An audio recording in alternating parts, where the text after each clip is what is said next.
Hello, welcome to the Charles River Conservancy Parkland Show. My name is Renata von Tscharner. I'm the president of the Charles River Conservancy, and today we are going to look at the very particular aspect of the Charles River, and that is art, public art, celebration in the arts, and how the arts relate to the river, how the river inspires art. And I have with me a guest who knows that topic very well. Welcome, Jason Weeks. I'm so grateful to be here, Renata. Thank you for the invitation. It's wonderful to have Jason here. You have been the executive director of the Cambridge Arts Council since 2000. Yes, that's right, now for 13 years. Yeah, and the Cambridge Arts Council has been founded in 1974. 74, yeah. A great organization, a department of the city of Cambridge. And there are, if you think about events on the river, you think about parks along the river, you probably have some ideas of art that you have seen, and some of them we will cover today. And the area that you normally see in those shows is the area that the Charles River Conservancy works on. We call it the ribbon of green and blue, which is an artwork in itself. And it is from the harbor to the Watertown Dam, and about a little bit more than half of the northern shore of the Charles River is in Cambridge. So that's the area we will be looking at. And as you know, the Charles River Conservancy has many volunteers. We have 2,000 volunteers a year, and I know you have some volunteers. And yes, we rely heavily on volunteers. That's absolutely true. And we also were part of starting River Sing, which I think you have supported, the Arts Council has supported. Since the very beginning, yes. And Rebels has taken that over and on and enlarged it. It's going to be the 10th River Sing to celebrate the autumnal equinox, a wonderful celebration. And a very special guest this year with Noel Paul Stuckey of Peter, Paul and Mary. Yeah. So it's going to be really exciting, I think, to have him be part of the celebration. That's really a special one. So let's go back a little bit in history and look at a publication you did. You did that for the 20th anniversary of the River Fest and the public art. Yes, that's right. This is the cover of a piece that we had produced celebrating the fact that we had commissioned or cited public art as part of the river, on the river, around the river, on the riverbanks. And so we wanted to create in 2000 a document that sort of celebrated all of that work and the fact that we have this rich and tremendous resource. And what folks are looking at right now was a project by Annette Lemieux. Annette is a local artist, works at the Carpenter Center for the Arts, and she created basically 12 16-foot long ovals. Here we see a couple of the ovals as they're being weighted and ready to be placed where they were on the river. And the ovals themselves were actually meant to resemble diving boards. As you'll remember, just around this time there had been a major cleansing of the Charles River. And so Annette, with this particular artwork, was looking for ways to encourage people to rethink about their relationship with the river itself. Yeah. And now not only do we swim in the river like we on July 13th. Yes, just recently. Yeah. But also there are now a lot of SUPs, stand-up paddle boards, and there are even yoga classes to do yoga on a stand-up paddle board on the Charles River. And it's amazing of all the things are happening. Well, you have other examples here of an artist who did something. We see the Anderson Bridge in the background there. That's right. This one is an untitled piece. It was done in 1999. And this is Christopher Frost. And Chris basically created 30 wood replicas. And you'll recognize immediately different architectural structures here in Cambridge. You see the tower for City Hall there in the backdrop. And what he did is he created a 30-foot map of the city on the River Festival on the banks of the Charles River, and encourage families and children and people of all ages to come in and actually arrange the city. Arrange it as it exists, or arrange it in ways that they might wish that it exists. So he brought the city to the river. Exactly. And encourage people to play. And that's one of the themes, I think, that we'll look at with a variety of the artworks today. The encouraging of people to come to the river and celebrate. Just be joyous about the fact that we have certainly the Charles River, but these wonderful parklands that Yeah. your organization does such a tremendous Yeah. job caretaking. And where this piece was done, and also the next piece is where every Sunday there are Sunday Parkland That's games. right. That's right. And they are very popular from 3:30 to 6 every Sunday. And there are activities for toddlers as well as for grown-ups. There are a lot of college students are back there, but a lot of families with children. And then at 5 o'clock is the yoga session on the river, the most beautiful place looking out onto the water. But let's go on to a piece that was also done, part of that series. This is a beautiful project, and I won't just call it a piece. It was a project, and it actually unfolded over a 2-year period of time. This was done by Mags Harries, and it was called Winding Down the Charles River. She did it in partnership with Scott Teedy and Kelly Kaczynski. And basically, they took these spools of thread and actually charted the entire path of the Charles River, 78.4 miles all the way to Hopkinton, where it started. And so over the course of 2 years, they would wind the cord back around this wonderful ball, and you'll see there, just to the left, there's actually pieces of fabric where folks were encouraged to write their thoughts about the importance and the significance of the Charles River, and they wound those into the ball, and the ball still exists today. Yeah, I think I've seen it at the Museum of Science for a while. I don't know if it's that's still right. there. Now it's in their studio up in West Cambridge, Yeah. but it's filled with people's wishes and dreams and hopes for the Charles River. Yeah, it's amazing of how many wonderful stories they are linked. We did a publication called River Stories, and we received right. so many wonderful stories. People have amazing memories, and they lend themselves very well to be integrated into art. And I think the next piece is also looks at memories in the water, or I guess it's called Unfinished Stories. Unfinished Stories. This is a beautiful and very intimate project. This is Ted Clausen, also a local artist. This was done in the mid-1990s, and he actually took vials, those sort of palm-sized vials, and filled them with water from the Charles River, and then had a series of actors and performers who took them up and down the banks of the Charles River during the annual Cambridge River Festival and gave them as gifts. And so you'll see there's text on them. You know, I saw them near the river. I spent the night on the river. You know, different things that all relate back to the river. So it was about gift giving and celebrating the water, you know, as a terrific resource, but as a place of celebration. Yeah, and even if the water looks a little bit brown, think of it as tea. That doesn't mean it is dirty. It doesn't mean it has E. coli in it. Right. It just Right. might have some tannin in it that is picked up from the leaves.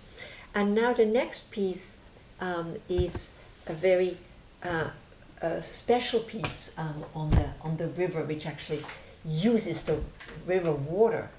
Yes, this was a beautiful piece that was done by Joan Brigham. Joan is also a local artist and had been involved with the Center for Advanced Visual Studies at MIT. She works primarily in steam and sculpture in steam. And so in this particular case, she had a 30 by 50 foot raft of mist, and it was stationed very near the Weeks Footbridge so that people could see it day and night over the course of the weekend. And it actually presented as if it had no substance at all, like it was just this floating ephemeral thing. Yeah, she also is the artist who does the steam fountain in front of the science. Yes, that's right. The Science Center at Harvard. That's absolutely right. Piece. So she's a very talented artist. Now, in a way, I see the whole Riverfest in a way is a piece of art in itself, and it is normally in June. Yes. It's usually the first weekend in June, the first Saturday in June from 12 until 6. And you'll see some images here of people going along the Memorial Drive and the riverbanks celebrating. And about 4 years ago, we partnered with a group called Figment. And we'll see a couple of images here, just as I explained. This was an interactive project and a group that had created beautiful opportunities down on Governor's Island in New York. But a number of the folks that were involved, a number of the artists that were involved, were interested in bringing that up into New England and specifically into Cambridge and Boston. So as part of the River Festival that year, we hosted and invited Figment to take over a large portion of Memorial Drive in the banks of the Charles River and install and create these really terrific, engaging, fun, whimsical, playful public artworks. And so it was just incredible, and it brought a whole new element to the festival. And the good news, Renata, is that Figment still continues. It's grown, it's gotten more robust, and they're actually doing it now on the Greenway. The Greenway, exactly, Yeah, the Rose Fitzgerald Kennedy Greenway. And you mentioned art engaging people. I mean, it's not clear whether that's art or games. It becomes a blend of, Yes. of joyful activity along the river. And because Memorial Drive is closed to cars on Sunday, it really lends itself so beautifully for those activities. And here was an activity had a kind of a circus. Yeah, with the aerialist and right there on the banks, and people were invited sort of into the structure to both witness and participate. Yeah, and here's a detail of this very delicate sculpture, and it reads "Swim in the Charles." Yes, that's a wonderful image And right there. I think that was at the time when there was no swim yet, but maybe that was wishful thinking. That's right. From Annette Lemieux's diving boards to this one, you know, Yeah. the constant encouragement that here we have this resource and we want to be able to fully engage with it. Yeah, a piece that was particularly magical was these pieces of white cloth, and it was a windy, sunny day, and going in there kind of felt like being in a magical environment. That's a really terrific segue as well. As we sort of move down the riverbanks, we would sort of next come to Magazine Beach, which is such an incredible resource for the residents and visitors of the city of Cambridge. But very recently, in June of this year, there was a celebration that residents in the Cambridgeport neighborhood put together to actually hark towards future use of the powder house, you know, that exists in that place. It's in terrible condition now, but there's a commitment on the part of the DCR, the city's engaged with the conversations or with the neighborhood to actually renovate, as you know, this space and make it accessible and a resource that we can really use and value and continue our celebration of Magazine Beach. Yeah, and we have here a picture of a reconstruction of how this powder house might have looked like, with a protective wall, because after all they did store powder in there. Before then later they reused the stone as a bathhouse. And here artists have played a role of helping us understand that. So what we're looking at is a map, a historic map of the powder house, and the little blue area dot, the blue dots mark where the captain's island was, because the powder house was on an island, and the yellow road shows the road that led to the powder house. And artists now help us understand that.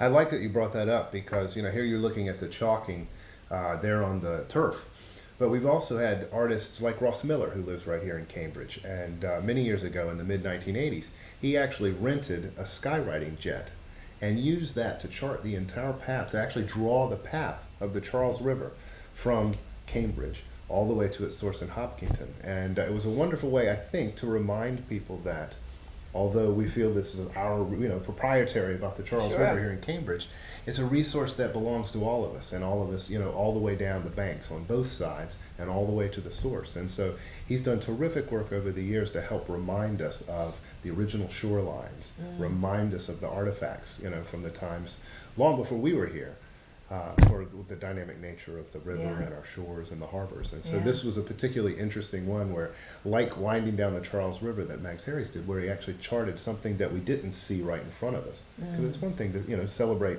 in, on, and around the river that we see, but to know that it's this resource that extends almost 80 miles. Yeah, and you sometimes you ask yourself, what does art do? And one definition of art, it makes you see things differently. Absolutely, absolutely. And I think Max Harries and Ross Miller, they have that capacity to take information about the place, and then suddenly, like here in Magazine Beach, you see both the striping of the road, and then you see the blue little flags.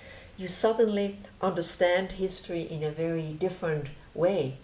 Yes, and for the celebration of Magazine Beach, very recently in June, Nancy Adams created a project called Unsubscribe, and actually invited performers and folks from the neighborhood to come and participate in sort of a cleaning of the Powder House, you know, harking to the fact that obviously it needs to be cleaned, but this idea that it's going to be repurposed and used modern day, you know, in a variety of different ways Yeah. to celebrate the river and this resource that we Yeah. have.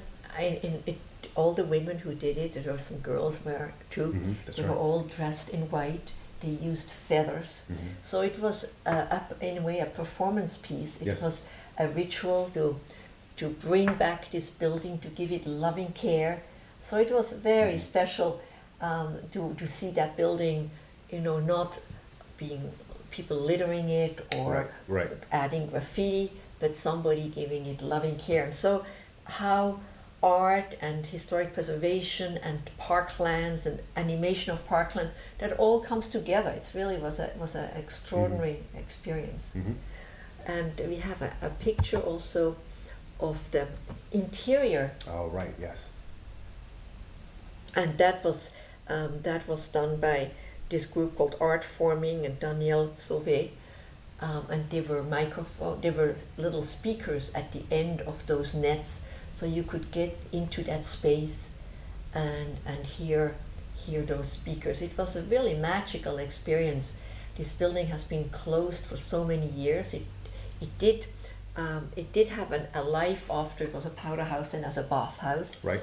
That the Olmsted brothers rebuilt for swimming on the Charles. And this was so terrific because I think, like many terrific works of public art, it gave people the opportunity to imagine a different life for this space, or to imagine themselves in it differently. And so I think to that extent it was enormously successful and Yeah. a great part of that celebration. Yeah, and artists play such an important role in helping us envision something. Right, exactly. And I think many engineers, many architects are artists in that sense. Putting out a vision changes everything. Somebody once said that when they got stuck with all the schemes of crossing over the Charles with the I-93, when there was somebody who came up with this vision, which is now the Bunker Hill Bridge, suddenly it was like the mist lifting, and people thought, oh, it can be something beautiful. And after they studied all the scheme A to Z, the beauty of that design then lifted the design up and made it a reality. So that is quite extraordinary. Yeah. But let's go back in history a little bit. It's a little bit hard to see, but in the top right corner of this map is an area called the Fort Washington. And on this map it doesn't look like it's on the river, but it actually was on the river because much of the river has been filled in. On the left bottom we see the BU Bridge and the railroad bridge. And that was a project of the Arts Council to do a piece in Fort Washington. Yes, that's right. The land itself was donated to the city in 1857. And in this particular case, the images that we'll see were created by Madeline Lord. And Madeline created these life-size sculptural sort of Minutemen that are placed around the park, which obviously hark to the time period when General Washington, in 1775, the siege of Boston, you know, they're sort of historically accurate, and they remind us that we had soldiers at the ready, and this was a very active location. There are 4 of the colonial soldiers, but then in addition to that, here we see a couple of the images of the soldiers, the 3 together a little bit up close. We also see a Victorian era figure here reclining, not at the ready for battle, but also thinking about and sort of pondering the history of this particular space and site. And so one of the things this reminds me to tell the audience is the Cambridge Arts Council and the city worked very, very hard to take care of, not only to create and to work with the artists to develop and create and cite this work, but to take care of it. And so just a couple of years ago, through our art conservation program, each of these were removed and taken care of and repainted and really now look as beautiful as they did when they were first developed. Tell us a little bit more about the Arts Council. So you're department of the city. And so who would you mostly work with in the city? Who are your counterparts? Well, you know, it's interesting, and it's a very good question. We work with so many of the different departments, and, you know, from the top down with the city council and the city manager. Obviously, you know, we work very closely with those individuals.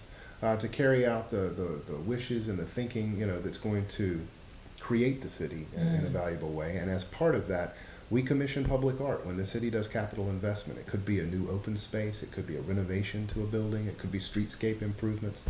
What the Arts Council does and what the city is visionary in its work and thinking to do is to bring artists into that conversation. So meaning now the city to do more projects along the river, that's something the Conservancy is very interested in, and then that will bring the arts, public art to the river as well. Yes. Yeah.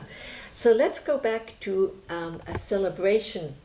We're moving actually down the river, and what we're looking at is the Mass Avenue Bridge, which is official title is the Harvard Bridge, and this picture was done as part of the 150th anniversary of MIT, where the bridge was illuminated. And you might want to, here just shows it how it was done, and here is that piece. And you have some other examples from that. I do, and we don't have an image here exactly, but Mi Jin Yoon was one of the artists that many of the folks listening and watching today may remember. She created an interactive artwork as part of the 150th celebration. And bear in mind, MIT was also, I think, somewhat visionary in leading that celebration with art, culture, and technology. And the number of people who were there at the river enjoying the bridge, and these pods that interacted with the people. Mi Jin's works, they were illuminated and they looked almost like buoys, and you could sit on the ones that were along the river bank, just off of where the actual Charles River sits.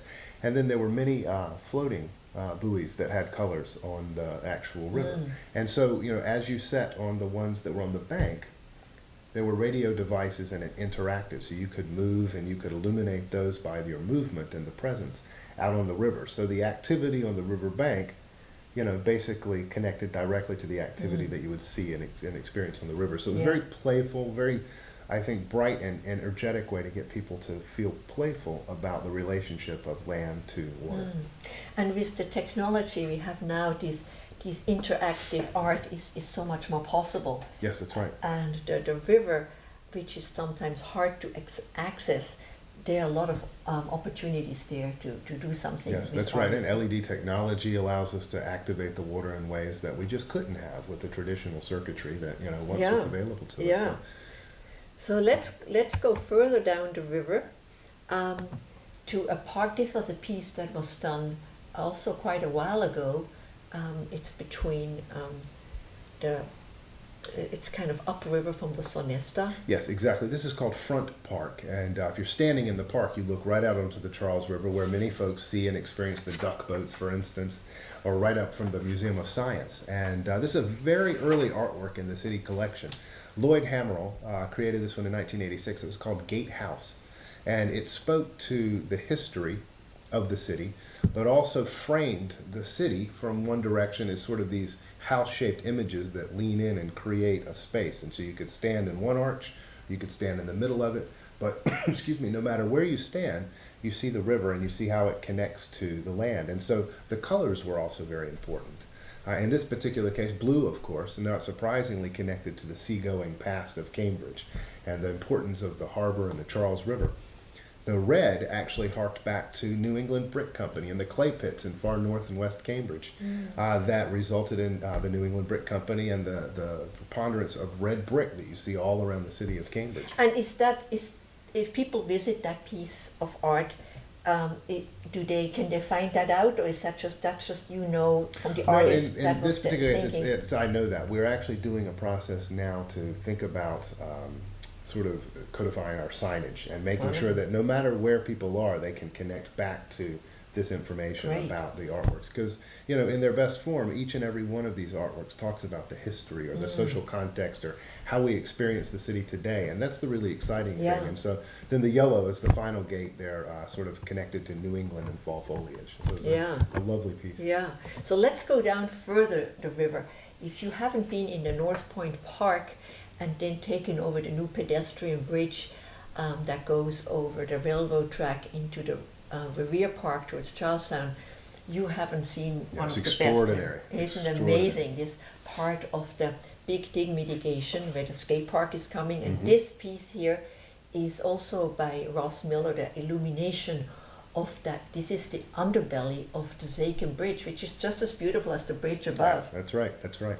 Well, and finally, these many years later, they were able to get the resources and the engagement together to light the bridge again, as it originally was when it was first built. Yeah, yeah. So It's here, just beautiful. so go there, kind of just when it starts getting dark.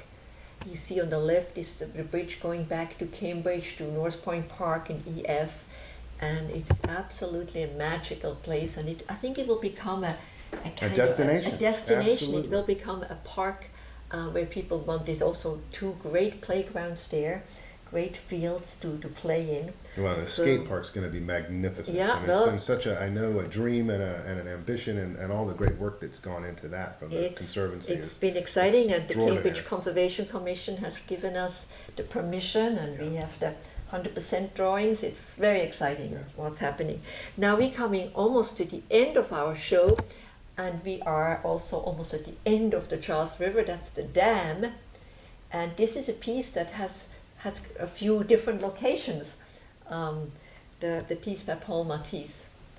Some of your audience may remember Paul Matisse is the grandson of Henri Matisse, and he lives out in Groton, but he developed as well the Kendall Band. It was in the Kendall MBTA station as part of the early Arts on the Line project. Yeah. Well, I realized there are a lot of other pieces we could have covered, but our time is coming up. Sure. So I want to let you know, if you want to see that show, you can find it on YouTube. And I will put up an image that gives you information of how you can contact the Arts Council or the Conservancy. And I want to thank you, Jason. That was great to talk with you. No, it's a pleasure to be here. And I also want to thank the audiences so very much, because without the residents of Cambridge and those that come to visit and work in the city who care about and celebrate artwork, whether it's on the river or whether it's in our neighborhoods, it just wouldn't be the same. And I think it's a terrific partnership. So here's a bit of contact information. Yeah.